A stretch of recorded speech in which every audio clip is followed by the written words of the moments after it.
Welcome to the introductory episode of the Practitioners Unplugged, where we tell you stories from the front lines and help guide you through your industrial manufacturing digital transformation journey.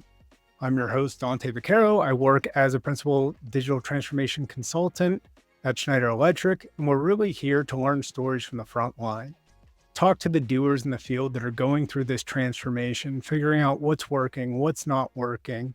What are the lessons learned? How do we transform at scale? What does that operating model look like? With me on this journey is Shri Hamid from Aveva. Shri, do you want to go ahead and introduce yourself real quick? Hello, everyone. I'm Shri, and I'm the industry marketing manager for the manufacturing industries at Aveva. And Aveva is a fully owned subsidiary of Schneider Electric. By way of background, I spent about 15 years in the enterprise and supply chain space. And the last 15 years I've spent in the automation, at the lower levels of, let's say, production execution and automation space. I'm not a technical person, but I'm quite passionate about, following some of these areas. And, again, quite excited about, going and talking to practitioners and understanding manufacturing data management from their perspective. Being in marketing, we tend to, when you think of the technology hype cycle, we get accused of, contributing to the technology hype. But this is really about, once you get past that hype cycle, what they call the trough of disillusionment, and how do you get to the slope of enlightenment? For those who are familiar with the Gartner hype cycle, I think it's this perspective, that we want to engage with and uncover. So the topic we plan on exploring today is why we feel that manufacturing data is the last frontier for digital transformation. Now, why we say that is because it has a high success of failure. So we want to really understand what is that criteria that leads to failure. So with that being said, Shri, I'll kick it off to you. Why do you feel most of these manufacturing data transformations fail? Well, first of all, I think, going back to, manufacturing being the last frontier, because it's hard, right? No two factories are alike. When you think of complexity, you can look at the 3 supply chain execution processes related to making something, moving, storing. Warehousing is less complex than transportation, and transportation is pretty complex, right? Because of its multimodal aspects. And then manufacturing is the most complex of those processes. Then another reason for why this is the last frontier is that we've really struggled to take a life cycle management approach. More often than not, it seems like we inherit the data management challenge because the root causes of why things are the way they are, you can trace this back to, decisions when the plant was first built and shaped by the CapEx priorities. Again, if you're in CPG, an industry that's very much shaped by M&A, again, you inherit technical debt, and that's something we'll get into later.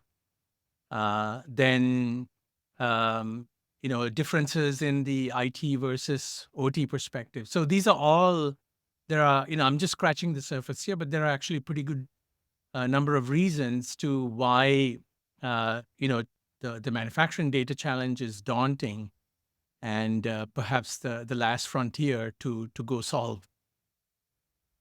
Yeah, those are all good points. And I'll add a little bit of my perspective. A lot of what I see as fail is that when we lay out strategies, sometimes we don't approach it as a strategy, right? Trying to align to where we're trying to go as a business, as a manufacturer. If we don't have clear goals as to what we want to transform into, are we managing a more dynamic market where recipes and management is changing? Are we having workforce changeover issues? At the end of the day, the goal in manufacturing is to make as much product as quickly as possible with the least amount of cost. So if we don't understand what we're driving to, what that core challenge is, whether it's quality optimization, throughput increases, workforce turnovers, companies really struggle with defining kind of that starting point, and that's one of the most common questions I ever get is where do we start and why? So part of that is really shaping that towards your business objectives that you're trying to accomplish. Yeah, I would fully agree there. When we talked about this podcast, yes, it is about data management, but the data management conversation doesn't really, it doesn't exist in a vacuum. It has to be anchored around, the value discussion. When you think about it, if you plan to go ask for funding from a function like operations, that funding is actually contingent upon making some kind of an operational improvement, right? It has to create business value. Yeah, One and of the things we want to explore with the practitioners we'll be interviewing is that do you think your management would be, let's say, receptive to a purely technical data management project? Like, could you go to management and say, hey, we have accumulated all this technical debt and we need funding to reduce it? How would they respond? It might be different for different companies. now you've mentioned technical debt twice now. How do you define technical debt? Ah, okay. So we'll have to, I think, unpack this a little bit without getting overly complicated. I'm going to cheat a little bit. I'm going to borrow from a blog post from Kevin Casey that explained it quite well. If I recall, he said that conceptually, technical debt is a lot like financial debt, right? You take on debt because you need something right now, but you don't have all the cash to pay in full. So you defer some of those payments for later, right? Now, the interesting thing with financial debt, all of this is known upfront, if you care to read the fine print. The challenge with technical debt is that we either tend to be, ignorant of the deferred cost or we just willfully ignore it, right? So I was thinking that in the manufacturing world, we see this situation happen in the capex cycle of building, a new facility or a new plant. In this classic trade-off between good, fast, and cheap, we end up prioritizing the plant at building it at the lowest cost and bringing it online as fast as possible. And sometimes, or I should say many times, we do this at the cost of goodness, which is, a well-designed digital architecture that lowers the cost of ownership throughout the life cycle. So that was kind of a mouthful. What do you think, Dante? Yeah, no, it's all fair points, right? So that technical debt is not just like the how we had to work, how to apply constant band-aids to process systems, automation systems. It's a challenge for mergers and acquisitions because we may do everything we can for managing standards the way that we do things. But when we acquire something else, maybe it's a smaller company that doesn't have that discipline. How do we then bring this on? How do we bring them up to our standards? I think another thing that's overlooked, right, is sometimes we get a little bit too caught up in the procurement aspect of that. And going back to that good, fast, cheap discussion, we make decisions based on finance, right? Like you had mentioned, however, we don't really do a good job of controlling the standards at which our partners come in and make changes to our systems. And this goes for OEMs when we procure new equipment. We don't manage the way that they name things. If I order 5 machines of the same thing, all the tagging structures come in exactly the same. So how do I network that? How do I get it at scale? I have to redo it. Sometimes they're proprietary. Sometimes they're locked out. We can't get into them. So managing that standard and actually, freeing up from that data becomes an issue. And then, every engineer has their way and flavor of doing things. Without that higher level standardization across that, it's really hard to figure out, okay, how do we leverage this data quickly into actionable insights? Yeah, and I think that hopefully we will see more of this term being used because I think it captures a lot of the challenges we have. Interestingly enough, McKinsey has put out a couple of articles, for their leadership audience on the topic of technical debt. if you find it, we should probably put up the graphic that shows how technical debt is increasing and the IT organization is not sufficiently funding to address, the technical debt. And again, tying this to the financial analogy is quite relevant. We should also put a link to that blog. I'm going to read a quote from it because it makes so much sense. The author basically said this. He said, "We must use debt responsibly. We take on debt, understanding that it will need to be repaid for starters, and continuously piling on new debt without ever reducing your existing balances is going to cause all manner of problems, if not actual ruin down the road." And I think there is a lot to dwell on there, especially when we think about this future that we are working towards in this AI enabled. We have to have a data management architecture that actually supports AI at scale. And with AI, it's garbage in, garbage out. So that curation of the data, how do you structure those things? A lot of the good old, the things we used to call, master data management on the enterprise side, much of those disciplines we have to, bring it down to the OT side as well. So, but again, these are all good questions to ask our guests, who'll be joining us. Yeah, Shri, that's a good point. I want to add on to that. I mean, AI is everywhere. That's all everybody's talking about. AI this, AI that.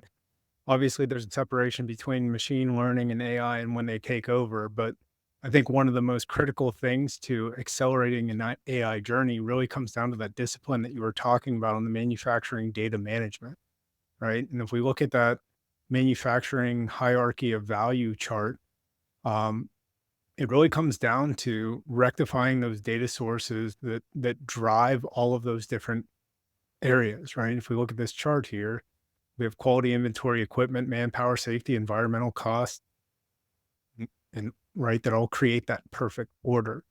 So how do we organize, contextualize, and manage that data so that we know, where it's coming from, really that single source of truth for all that data?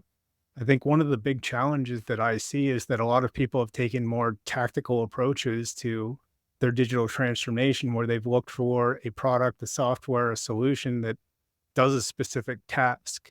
And what we're running into now with this need and quest to drive like AI and analytics is that we have all these we've created even more silos of data and even more quote unquote products that return short-term value, but none of them talk to each other.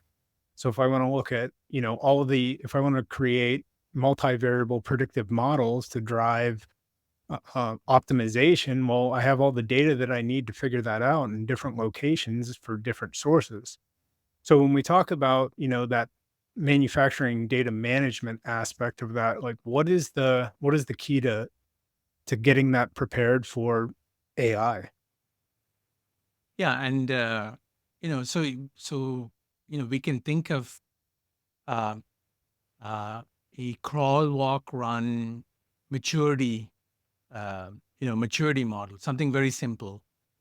And so, in the crawl, walk, run analogy, there is some sequence dependency, right? And so we can kind of see AI, in that context. But, you know, however you evolve, um, you're always, anchoring this to the business value. So, like we had in the chart, um, how do you tie the data management journey to the business value? So, for example, any opportunity to improve quality or the quality data has to be also married to initiatives like protecting and enhancing the brand promise, right? Or product traceability and genealogy.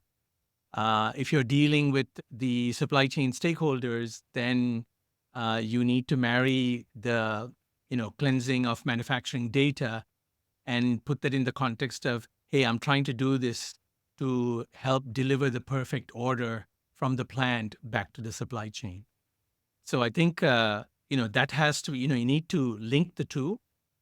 No, that's a good point, right? Linking. And the other thing is Yeah. the compounding value of that data too, right? So you're using quality parameters to drive quality optimization, but where else can that data that I need to, successfully deploy that also be leveraged, right? So if I'm looking at, maybe vision to help me with quality use cases, well, how do I tie that back into the MES? And how do I take that data from like all my process variables that are coming down the line to understand what happened upstream in my process that led to this downstream? And one of the things that I see a lot is this connection of not having that clear end in mind of what we want, right? That strategy, that sequencing, that dependencies. I think a lot of that has been brought on by customers kind of looking for a product to save their life and save their story, and it's focused on a product as a strategy. It's not really a product as a strategy, right? We need to understand where do we want to go? What is that vision? What is that high level that we're achieving to, right? What does success look like? And at the end of the day, it's pretty common and consistent across people, right? It's a single source of truth to connect, collect, control, analyze, and predict, right? So, in order to get that, you need to have data kind of organized, contextualized, and centralized into that single source of truth where everything's time stamped, it's correlated, and it's easily to pull for analytics. And I think what kind of gets missed is we come in and we talk to software vendors and whatever else, and they come in and say you can do anything that you want within this, and we get kind of caught up in this emotional thing of what can be done, but we really don't go to the ground floor to look at the what is the architecture, the infrastructure, the data, the sequencing and dependencies that we have to put in place before to achieve the value that this software, this package, or this platform can deliver. I think from time to time that's kind of missed. 100%. And in fact, I remembered my train of thought because that whole crawl, walk, run narrative came out of the path to the smart factory journey. When we were having the conversation with the folks at Lexington about what that crawl, walk, run, experience looked like. And, if we try to, yes, we can tackle the manufacturing data management in one big go as a big bang approach, but I think it can be overwhelming.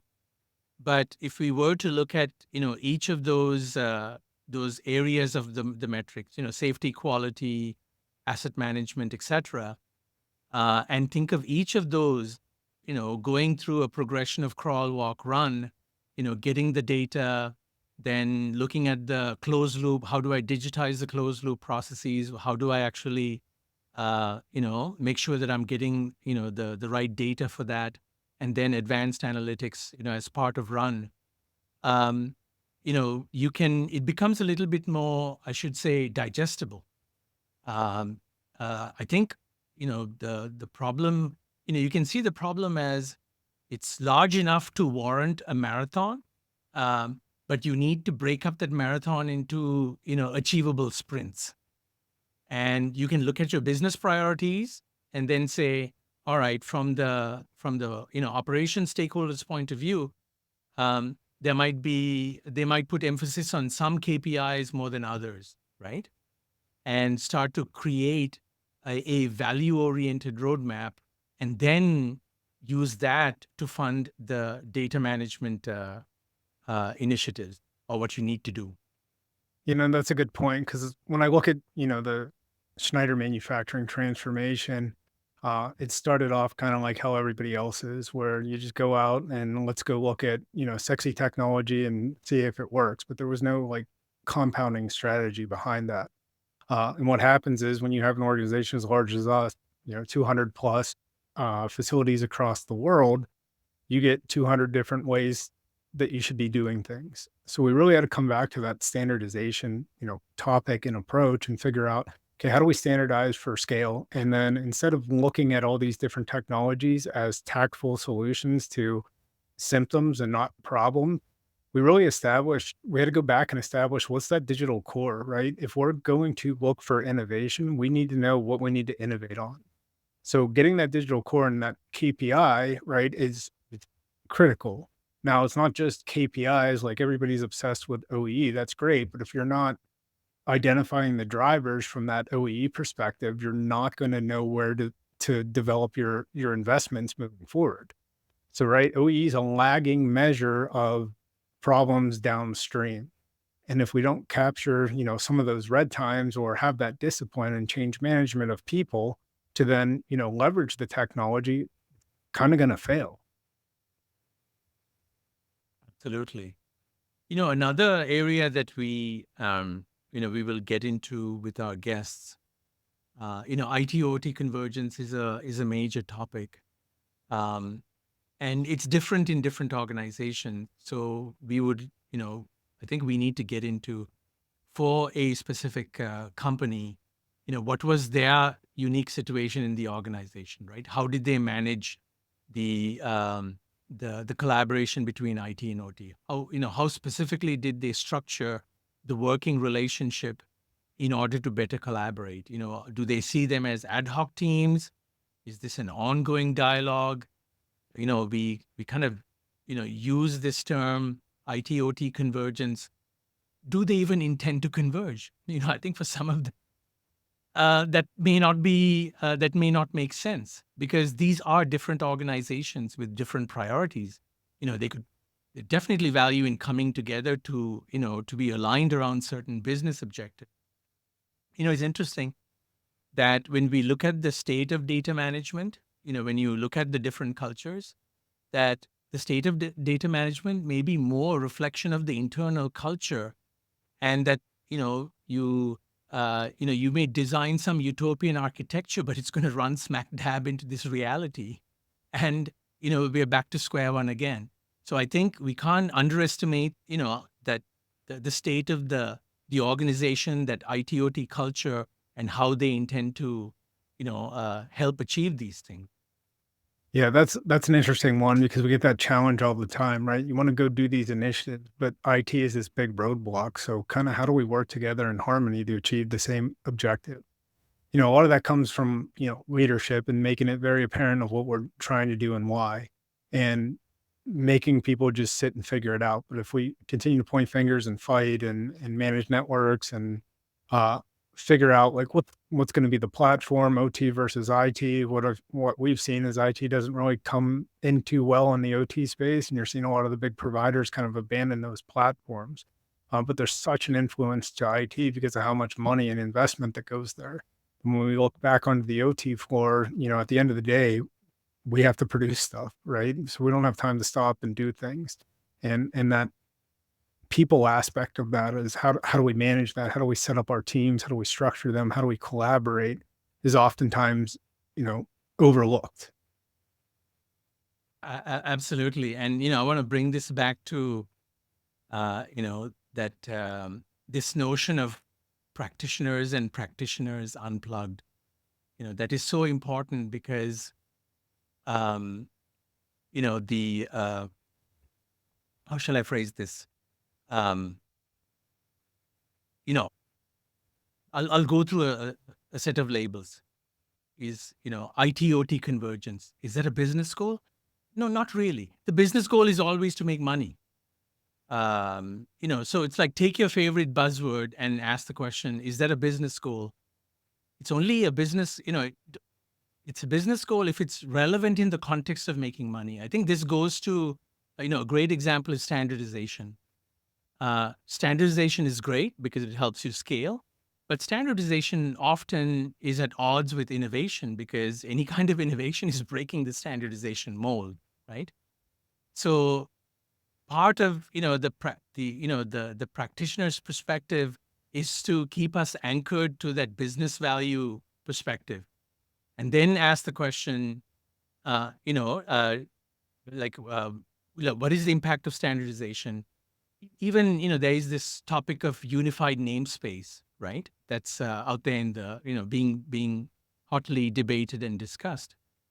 Is that a business goal? I would challenge whether that is there's a way that a unified namespace can contribute towards business value, but maybe a more pragmatic approach is to think about this as, I'm going from many namespaces to fewer namespaces, and maybe get to a single namespace, if that even makes sense. But that, we can say that going from many to few has some, real, business value and opportunity there. So, having that, the business value perspective keeps us grounded in the reality of, that it must make sense for the business. Yeah, that's a good point. And I think the thing is, okay, in this utopian world, we'd love to have everything standardized, but the also thing that we don't want to do is kind of create this like data swamp. So we want to make sure that the data that we cleanse is usable in driving that value again, right? So if you are creating that kind of single source of truth, that progressive step is really just putting the right stuff in there and not everything, right? What is going to impact this, right? So that's kind of what we want to do programmatically is really just unpack what is valuable and why, and then try to cleanse that again. If we want to drive, AI and all this stuff in the future, that has to happen, but it doesn't have to happen on a macro scale, right? We just do it as we go so that we, are eliminating a little bit of technical debt and we're rectifying kind of the data and putting it where we need to be, but with a purpose, right? And it's not just huge um, it's not this huge initiative that we have to take on and be constrained by resources. And I also think that, when you look at the operations culture, um, think any kind of utopian vision is going to fall on deaf ears. Manufacturing sits within the context of operations and supply chain. To date, nobody's come and offered any utopian architecture for them. It's a very pragmatic, practical mindset that, whether it's spreadsheets or whether I have state-of-the-art systems, I'm driven by the orders that come in and the products that have to get shipped out the door is very, very practical. So I think that, taking these lessons learned from the customers we talk to, I think that's exactly what we want to get to. Yeah, and that's another good point, right? Is how do you focus on innovation while still maintaining throughput in a plant operating, right? How do we still get stuff out the door? What does that operating model look like, right? What companies are doing that well? What can we leverage and learn from them? How do they drive innovation? How do they create standards? How do they test? Knowing that at the end of the day, they have something that they have to do, which is produce products quickly, right? So Yeah. we'll talk to some customers that have an example of how that, how they are pulling that off, right? How do they set up this bimodal organization to be able to drive innovation, but still operate and maintain and not jeopardize throughput? Yeah. And also, I think it'll be interesting when we have these conversations. You don't want to be too critical because, you don't want to describe your data management, current state of data management as a mess. Because if it's a functioning mess, then I think that's actually good enough, right? For now, yes, it prevents you from going and capturing other opportunities. So again, I think um, um, it is what it is, and if you're continuing to execute on your business, your manufacturing strategy, achieve, then I think we can take like I said, a practical approach to using crawl, walk, run to address the data management problem.